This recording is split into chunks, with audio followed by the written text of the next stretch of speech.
प्रणाम, नमस्कार। बहुत स्वागत है आपका उस कार्यक्रम में जिसका नाम है हे प्रभु आनंददाता, और उसके एक और नए एपिसोड में हम आपका स्वागत करते हैं।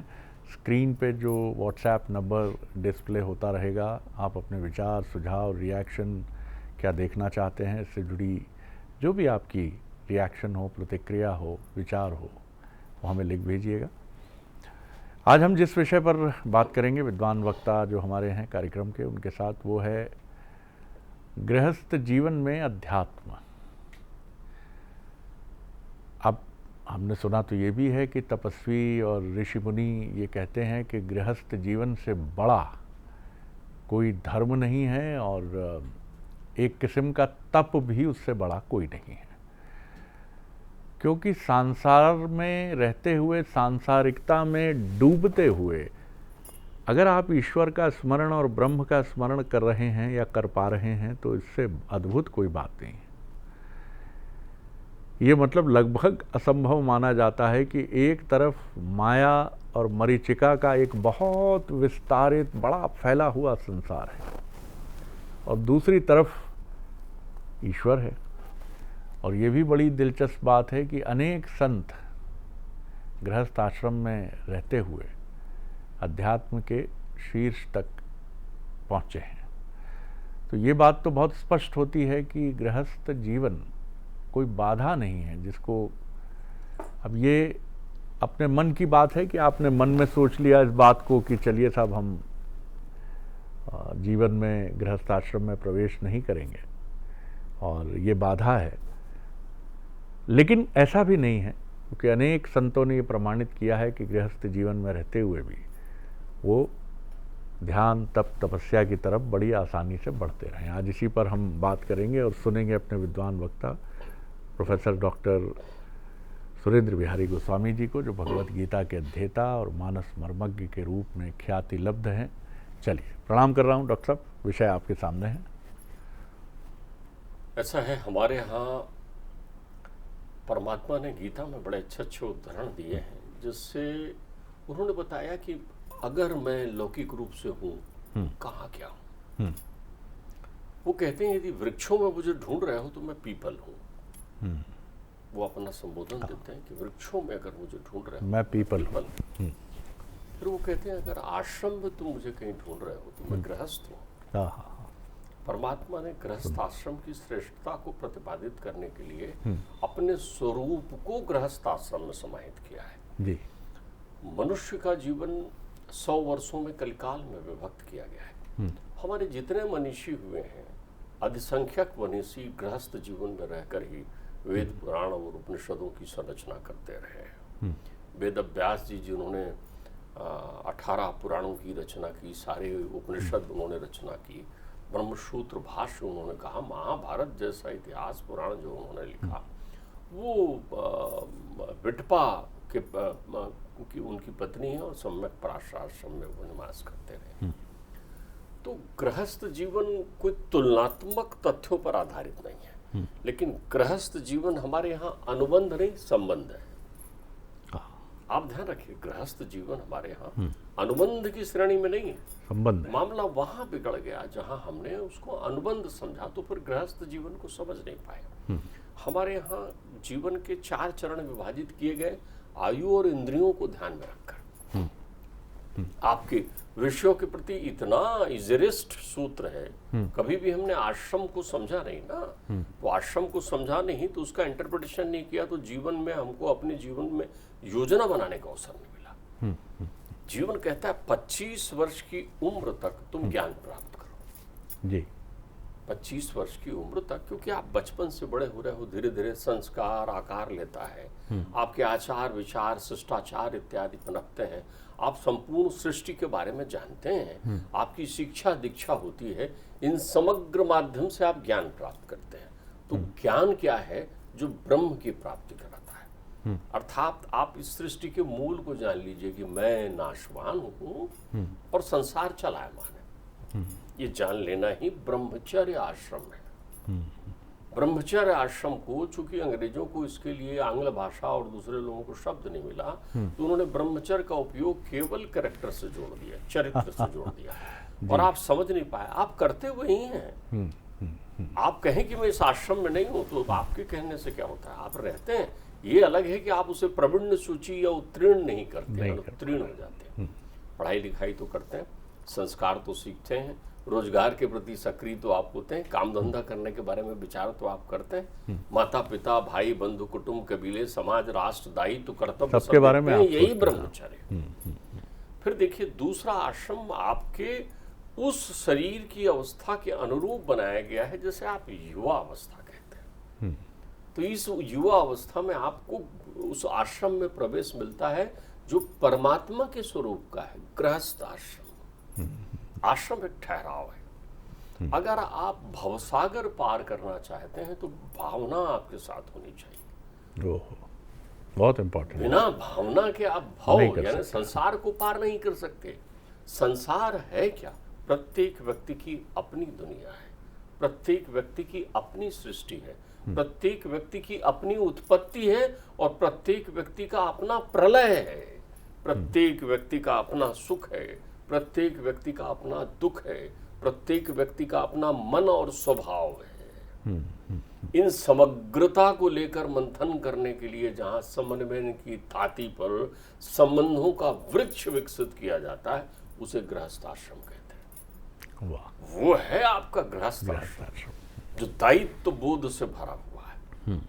यहाँ ध्यान रखिए, गृहस्थ आश्रम का पहाड़ा बड़ा विचित्र है। यहाँ आधे आधे से एक हुआ जाता है,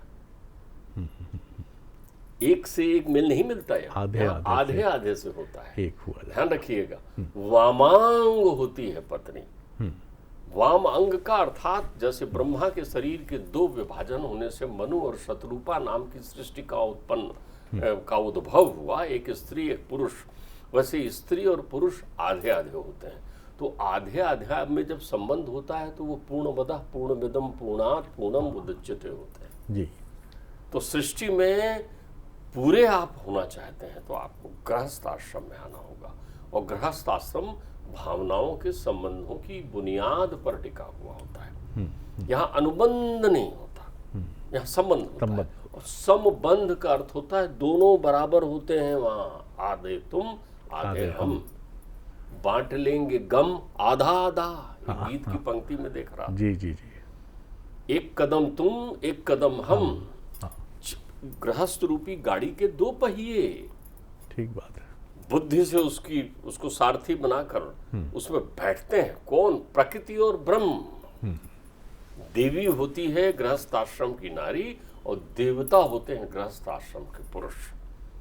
वो अपने जीवन के 25 वर्ष इस अवस्था में बिताते हैं। अब यहाँ गृहस्थ आश्रम में अलग अलग प्रकार की बीमारियां होती हैं जिनको मनोरोग कहते हैं। सारे मनोरोग चूंकि गृहस्थ आश्रम से ही मुक्ति संभव है, परमात्मा का स्वरूप है। जितने भी गृहस्थ ने परमात्मा को पुकारा है, परमात्मा दौड़े चले आए। परमात्मा सबको सहज सरल गृहस्थ से मिलते हैं, गृहस्थ जीव आश्रम में मिलते हैं।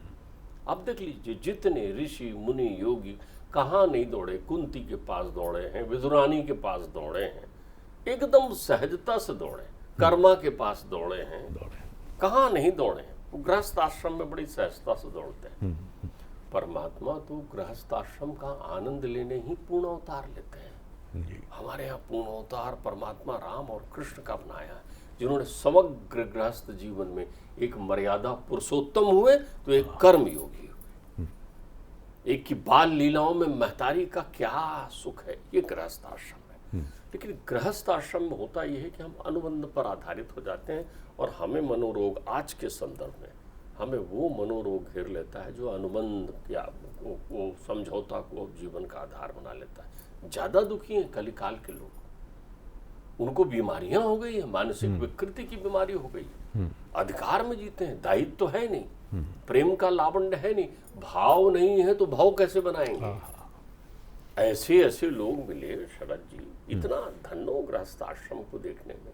मैं क्या गया तो देखा साहब वो 2 बच्चे रह रहे हैं, विवाह किया है। उन्होंने कहा साहब हम 5-7 बरस साथ में रहने के बाद हमने विवाह किया है। मैंने कहा भाई 5-7 बरस आप साथ में रहे, एक दूसरे को समझा तन से, मन से, धन से, और फिर आप बड़े समझदार होकर मैंने कहा आपका मंथन क्या निकला है? तो मंथन देखा तो बड़ी बड़ी बिल्लियां घूम रही थी।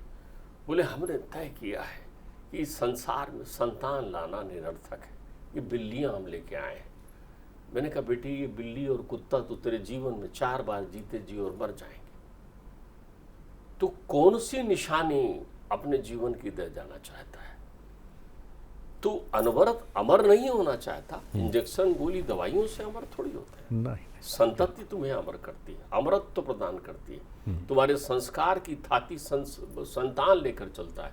ध्यान रख ली गई जगह बार बार हम ये चिंतन करते हैं, संतान में भेद नहीं होता, पुत्र और पुत्री दोनों संतान है। दोनों संतान है। वाह। आप ध्यान रखिए, संतान नपुंसक लिंग है, ये भेद आपके द्वारा बनाया गया है। बेटा बेटी, पुत्र पुत्री।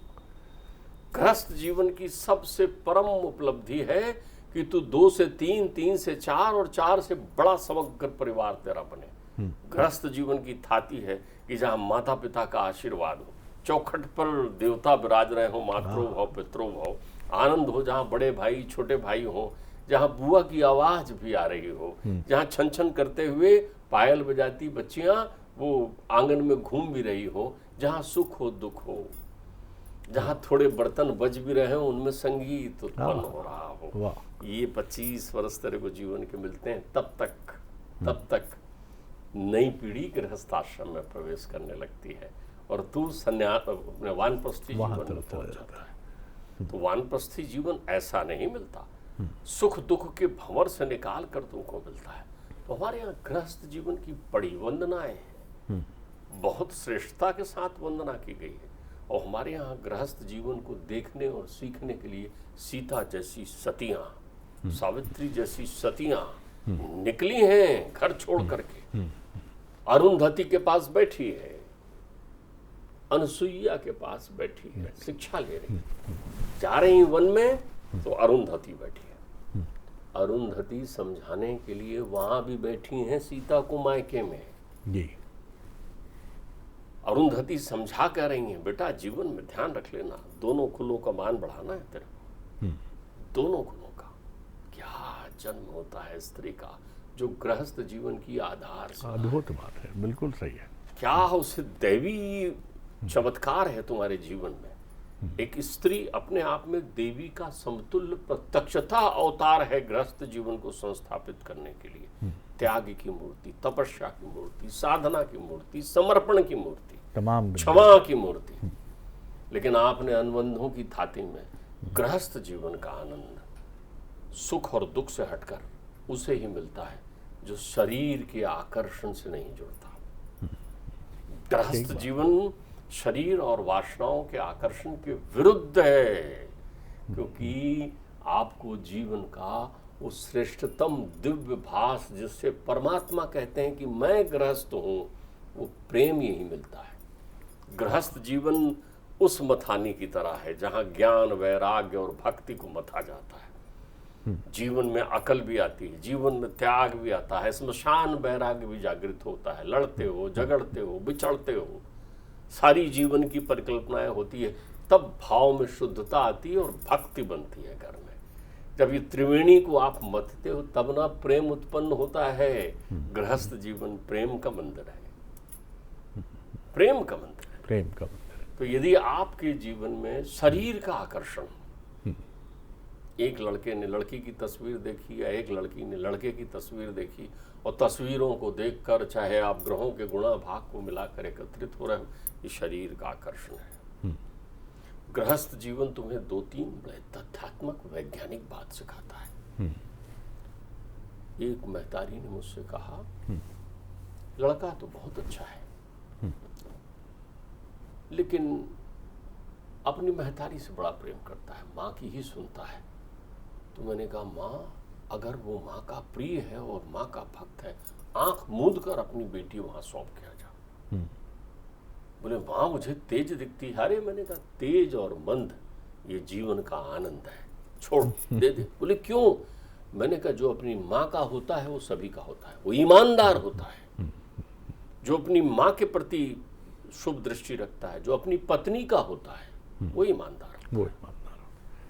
आज देखिए,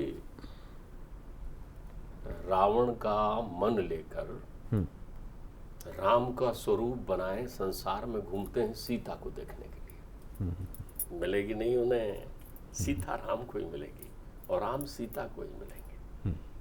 तो तुम्हारे त्याग, तपस्या और प्रेम का अनंत शुभ मंदिर है।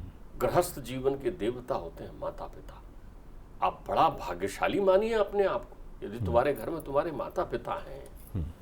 तुम तब तक कोई भी ग्रह तुम्हारी प्रतिकूलता नहीं कर सकते। ध्यान रखिएगा, गीता में भगवान ने कहा है मैं ही गृहस्थ आश्रम हूं, तो देखना दर्शन कर भगवान कहाँ है। तेरे जीवन में ग्रह तुझे प्रणाम करके जाएंगे। प्रतिकूलता के तकलीफें आएंगी संसार की, लेकिन परिक्रमा करके चली जाएगी यदि मातृभव पितृभव है तेरे जीवन में। अनुबंधों पर बना हुआ घर, ठहराव पर बना हुआ घर आश्रम नहीं होता। तुम्हें आश्रम में रहना। और गृहस्थ आश्रम के परस्कृत स्वरूप के बाद यदि तुम्हें जीवन मिलता है तब तुम जाते हो जिसे आप वानप्रस्थ आश्रम कहते हैं। तब तुम्हारे जीवन की उम्र 50 वर्ष हो चुकी होती है। आप ध्यान रखिए, जितने लोग 50 वर्ष के हैं ना, आहा, सबसे पहले धन्यवाद दीजिए कि तुम्हें उम्र के 5 दशक मिल गए। और अगर आप 50 तक सावधान नहीं थे तो अब उल्टी गिनती में तो सावधान हो जाओ। यही है तेन त्यक्तेन भुंजीता। ये त्याग को विकसित करने का है, सौंपने का समय है। जो सेठ जी बने घूम रहे हैं, चाबी यहाँ पुराने जमाने में ये खोसे रहते थे, वो कैसे निकाल के दे रहे हैं, ले बेटा कर। क्या नहीं संवार पाए हैं ना तो ठोकर खाने दो, बनने दो, जाने दो। तुम छोड़ते चलो धीरे धीरे, ठीक बात है, भाव से।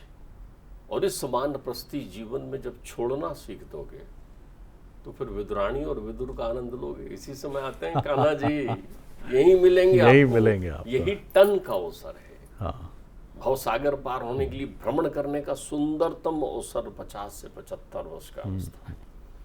पहली फुर्सत में उन क्षेत्रों की यात्रा कीजिए जो आपके पुराण, वेद, उपनिषद, पूर्वज, परिवार, बूढ़े बुजुर्गों ने बताया है। उनकी यात्रा करिए, उनके पदचिन्ह है वहां। मैंने देखा कि एक व्यक्ति जो है वो, मैं एक बड़े तीर्थ में गया तीर्थ में कई बार जाने का अवसर मिला। तो एक व्यक्ति जो है वो, मैं रोज देखता था, मैं 4-5 दिन रुका, एक तट पर आ जाता था और वहाँ आकर के बैठे और बैठने के बाद उस स्थान में बार बार प्रणाम करे। उस सीढ़ी में, फाल्गु नदी की सीढ़ी में, फाल्गु नदी में पानी कम था, वो जो भी व्यवस्था थी वो बिल्कुल पहचान के आता था।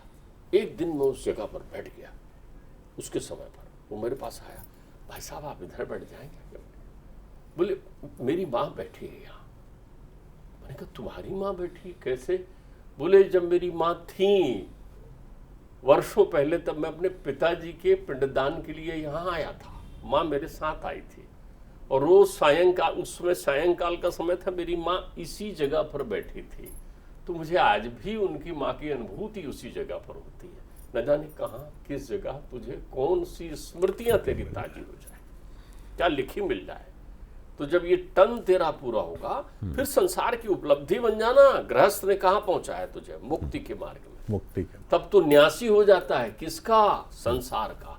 इसीलिए सन्यासी कहते हैं उसको, सन्यास आश्रम। You are a trustee of the world. ठीक बात है जी, जी। तो गृहस्थ जीवन तेरे ब्रह्म ज्ञान की कसौटी को पूरा करता है। गृहस्थ जीवन संबंधों पर टिका होता है। गृहस्थ जीवन की आधारशिला केवल दायित्व है, अधिकार नहीं है। और गृहस्थ जीवन तुझसे समर्पण मांगता है। वहीं तुझे ज्ञान भी मिलता है, वहीं व्यवहार भी सीखता है, वहीं वैराग्य भी जागृत होता है और वहीं भक्ति भी मिलती है। वहीं त्रिवेणी को जब मथता है तो परमात्मा की कृपा से तुझे प्रेम के दर्शन वही होते हैं। बहुत सुंदर डॉक्टर। और जो बात आपने कही कि ये कोई कॉन्ट्रैक्ट नहीं है, अनुबंध नहीं है, संबंध है। ये इन दिनों एक अभिनेता की बड़ी चर्चा है जो OTT प्लेटफॉर्म पर अपने कुछ धारावाहिकों में बड़ा चर्चित नाम है, उनकी पत्नी को 6 बार कैंसर हो चुका है 30 साल की शादी में, और 6 बार कैंसर में स्थिति ये है कि उन्होंने जिस भाव से सेवा की है पत्नी की, चेहरा बदल गया, क्योंकि ओरल कैंसर है, मुंह का कैंसर है, कई सर्जरियां हुई, प्लास्टिक सर्जरी हुई, अब चेहरे का वो रूप नहीं है जो वास्तविक था।